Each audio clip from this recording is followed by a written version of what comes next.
तुमच्या घराला उंबरा आहे का? योग्य प्रकारे बसवला आहे का? खरंच आपलं घर प्रोटेक्टेड आहे का? उंबऱ्याविषयी डिटेल माहिती देणार आहे. व्हिडिओ पूर्णपणे बघा. उंबऱ्याशिवाय चौकट पूर्ण होत नाही. मुख्य दरवाजाला उंबरा असणं गरजेचं आहे. उंबरा जर नसेल तर ते घर अपूर्ण आहे, तो दरवाजा अपूर्ण आहे. कारण ज्या वेळेला उंबरा बसतो त्यावेळेला एक प्रकारचं अदृश्य अशा प्रकारचं कवच तयार होतं. उंबरा काय आहे तर उंबरा हे एक प्रकारचं बॅरियर आहे. ह्याला सायंटिफिक रिझन पण आहे आणि त्याच्यासोबत त्याला शास्त्रीय दृष्टिकोनातून काही गोष्टी बघितल्या जातात आणि वास्तुशास्त्रामध्ये त्याला अनन्य साधारणाचं महत्व आहे. प्राचीन काळापासून घराला उंबरा बसवण्याची पद्धत आहे. फक्त उंबरा, आजकाल जे उंबरा बसवले जातात ते अतिशय चुकीच्या पद्धतीने उंबरे बसवले जातात. उंबरे पूर्वीच्या काळामध्ये का बसवले जाते हे आपल्याला माहित असणं गरजेचं आहे. बाहेरून किडामुंगी आतमध्ये येऊ नयेत हे सगळ्यात पहिलं महत्वाचं त्यामागचं तत्व होतं, कारण होतं. त्यासोबत काय आहे, एनर्जी बॅलन्स व्हावी. म्हणजे काय होतं, घरामधली हीट, जी थंडी आहे, हीट आहे ती मेंटेन राहावी. बाहेरमधनं काही गोष्टींचा शिरकाव आतमध्ये होऊ नये. वातावरणातील बदल जे आहेत ते पण व्यवस्थित पद्धतीने हँडल करण्यासाठी उंबऱ्याचं महत्व आहे. याच्यावरती बरेच रिसर्च असे पेपर झालेत. त्यासोबत काय आहे, पूर्वीच्या काळामध्ये उंबरा बसवण्याची एक प्रथा होती. कारण का, दुष्ट शक्ती, वाईट शक्ती, निगेटिव्ह शक्ती घराच्या आतमध्ये प्रवेश होऊ नयेत. आपण ज्या वेळेला बाहेरून आतमध्ये येतो त्यावेळेला आपल्या बरोबर जी निगेटिव्हिटी येते ती उंबऱ्याच्या बाहेरच सोडायची. किंवा घरामधून ज्यावेळेला आपण बाहेर जातो त्यावेळेला आपल्याला लक्षात आलं पाहिजे की ही माझी बाउंड्री आहे आणि मला काही काम करून परत सुरक्षित घरामध्येच परत यायचे. त्या दृष्टिकोनातून हा उंबरा आहे आणि याला अतिशय महत्व आहे. चॅनलला सबस्क्राईब करा, याच्याविषयी डिटेल माहिती देणार आहे. आता उंबरा कुठल्या कुठल्या मटेरियलचा आहे हे आपल्याला माहित असणं गरजेचं आहे. लाकडाचा उंबरा वापरला जातो, त्याच्यासोबत पूर्वीच्या काळी दगडी उंबरे वापरले जात होते, मार्बलचे उंबरे वापरले जाते. मध्यात असा एक काळ आला की ज्या काळामध्ये लोखंडी किंवा अल्युमिनियमचे उंबरे वापरले जात होते. पण वास्तुशास्त्रानुसार लोखंड किंवा अल्युमिनियम वापरायचं निषिद्ध आहे. अशा प्रकारचा उंबरा वापरायचा नाही. ते इन्सुलेटरचे काम करतात, बॅरियरचे काम करतच नाहीये. त्यामुळे आपल्याला मेटलचा कुठल्याही प्रकारचा उंबरा आपल्याला त्यामध्ये बसवायचा नाहीये. त्याच्या खाली आपण मेटल टाकू शकतो पण मेटलचा उंबरा बसवायचा नाहीये. तर आत्ताच्या काळामध्ये जर समजा आपल्याला उंबरा वापरायचा असेल तर आपण लाकडाचा उंबरा वापरू शकतो किंवा वेगवेगळ्या मार्बलचा उंबरा वापरू शकतो.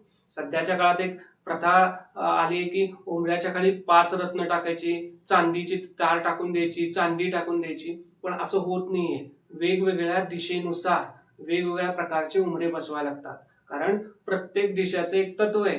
त्याच्यानुसार त्या कुठल्या प्रकारचा उंबरा बसवायचा आहे, उंबऱ्याच्या खाली कुठलं रत्न घालायचंय, सगळी पाचीच्या पाची रत्न तिथे टाकून चालणार नाही. कुठल्या दिशेचं कुठलं रत्न आहे ते बघावं लागतं.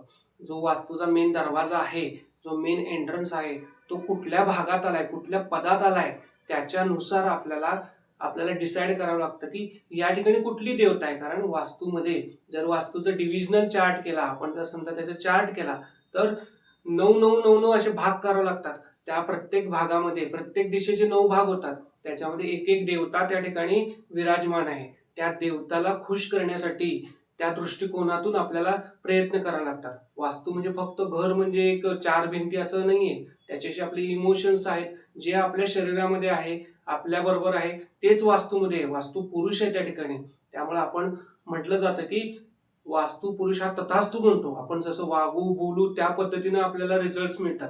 तसंच आहे उंबरा जो आहे तर तो अतिशय महत्वाचा पार्ट आहे. त्या दिशेला कुठली देवता आहे त्याच्यानुसार त्याच्या खाली रत्न टाकायचे, त्याच्या खाली चांदी टाकायची, कुठलं दुसरं मेटल टाकायचं. हे वास्तुशास्त्राच्या पारंपरिक वास्तुशास्त्रानुसार रत्नाध्याय, धातू अध्याय याच्यानुसार डिसाईड केलं जातं. काहीही उंबऱ्याखाली टाकून चालणार नाही. आता उंबरा कसा असावा हे सगळ्यात महत्वाचं आहे. उंबरा अखंड असावा, तुटलेला नसावा, त्याला कुठे जॉईंट नाही पाहिजे. अखंड अशा प्रकारचा उंबरा पाहिजे. त्यासोबत काय पाहिजे, आपण घरातून बाहेर जाताना थोडासा आपल्याला तो उंबरा जो आहे तो थोडासा उंचीवर पाहिजे. म्हणजे आपल्या पायाला अलगद असा तो लागला पाहिजे, टच झाला पाहिजे, तर तो उंबरा आहे. म्हणजे जी फरशीची लेवल आहे त्याच्यापेक्षा थोडासा उंचीवरती, हाईटवरती तो उंबरा पाहिजे. त्या उंबऱ्याचा दुसरा वापर म्हणून पूर्वी याचा पाणी आतमध्ये येऊ नये यासाठी पण तो उंबरा पूर्वीच्या काळामध्ये म्हणजे खूप विचार पूर्वीच्या काळामध्ये वास्तुशास्त्राचा होत होता. आता जे निगेटिव्हिटी जे आहे, नकारात्मक शक्ती आहे, त्या घराच्या बाहेर राहण्याच्या दृष्टिकोनातून उंबऱ्याच्या खाली विशिष्ट पद्धतीने काही गोष्टी सामग्री टाकली जाते, उंबऱ्याची पूजन केले जाते. लोक असं पूर्वीच्या काही लोक म्हणायचे की उमऱ्यावर बसून गप्पा मारू नका, म्हणजे उमऱ्यावर बसून गप्पा मारणं ही चुकीची पद्धत म्हणून केली जाते. त्याला पूजनीय असा प्रकारचा पार्ट आहे. उमऱ्यावर पाय पण ठेवत नाहीत लोक, कारण उमऱ्याची पूजा केली जाते. आता उमऱ्याची पूजा कशा पद्धतीने केली जाते, तर उमऱ्याची पूजा जर आपल्याला करायची असेल तर उमरा जो आहे तर तो स्वच्छपणे, स्वच्छ पाण्यानं, पवित्र अशा जलानं, गंगाजल असेल किंवा आणि कुठलंही जल असेल त्यानं साफ पुसून घ्यायचा. त्याच्यानंतर काय करायचं, त्याच्यावरती हळदीचे पट्टे ओढायचे. 3 पट्टे एका बाजूला आणि 3 पट्टे दुसऱ्या बाजूला, आणि त्याच्या मध्यभागी 3 पट्ट्यांच्या मध्यभागी जो मधला पट्टा आहे त्याच्यावरती एक डॉट काढायचा आहे. तो पण कशानं, कुंकुम न काढायचा. असली ओरिजिनल कुंकुम जे असतं त्यानं थोडासा डॉट काढायचा आहे. म्हणजे 3 हळदीचे पट्टे आणि त्याच्यावरती कुंकुम. यामुळे काय होतं, तर एक प्रकारे देवीची कृपा आपल्याला होते, प्रोटेक्शन मिळतं. हळद आणि कुंकू, त्यामध्ये आपण जे वापर करणारे साहित्य ते चांगल्या प्रकारचं असावं. कधी कधी पंचमी असेल, अष्टमी असेल, पौर्णिमा असेल किंवा कुठलं सणवार असेल तर उमऱ्याची पूजा करणं अतिशय गरजेचं आहे. उमरा बसवताना पण उमऱ्याची पूजा केली जाते. वेगवेगळ्या सणवाराच्या वेळेला पण आपण उमऱ्याची पूजा केली पाहिजे.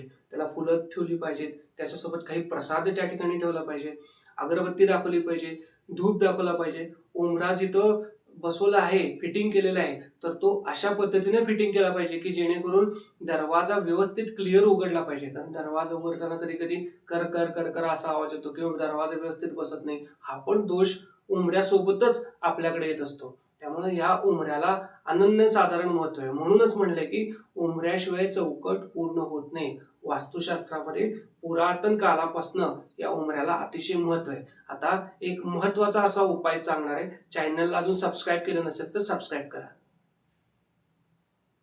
उमऱ्यासाठी जे लाकूड वापरलं जातं ते सागवानचं असतं, शिसमचं असतं, त्याच्यासोबत आंब्याचं असतं, जांभळाचं असतं. वेगवेगळ्या प्रकारचे झाडांची लाकडं वापरले जातात उमऱ्यासाठी. तर सागवानी जे आहे तर सगळ्यात टिकाऊ आणि अतिशय चांगलं आहे. शिसमचं पण चांगलं आहे, आंब्याचं पण पवित्र मानलं जातं. अशा प्रकारचं लाकूड वापरायचं की जेणेकरून त्याच्यामध्ये किडे तयार होत नाही किंवा तुटलेलं फुटलेलं नसावं, किंवा जुनं लाकूड वापरायचं नाही. ग्रंथात असं वर्णन आहे की स्मशानातलं लाकूड वापरायचं नाही किंवा एखाद्या दुसऱ्या घरातील लाकूड काढून आणून इथे वापरायचं नाही. जे उमरा वापरणार त्यासाठी आपण पैसे द्यायचे आहेत, कारण ते पवित्र गोष्ट आहे. आता उमऱ्याच्या दृष्टिकोनातून अत्यंत पॉवरफुल असा एक उपाय सांगितलेला आहे. नक्की करून बघा, तुम्हाला त्याचे चांगले रिझल्ट येतील.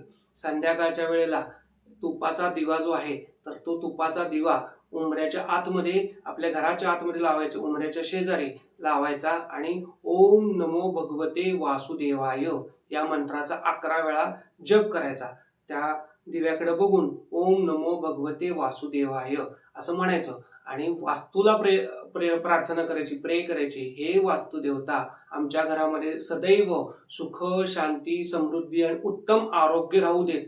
हे वास्तुदेवताला प्रार्थना करायची. हे वास्तुदेवता आमचं कल्याण कर. 100% त्यातून पॉझिटिव्ह रिझल्ट येतात.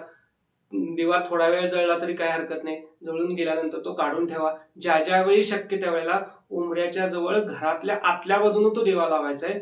एक तर वासुदेवायचं नामस्मरण करायचं, ओम नमो भगवते वासुदेवाय, आणि वास्तुदेवायला, आपल्या घरामध्ये जे वास्तू पुरुष आहे त्याला प्रार्थना करायची, हे वास्तू पुरुषा आमच्या घराचं रक्षण कर.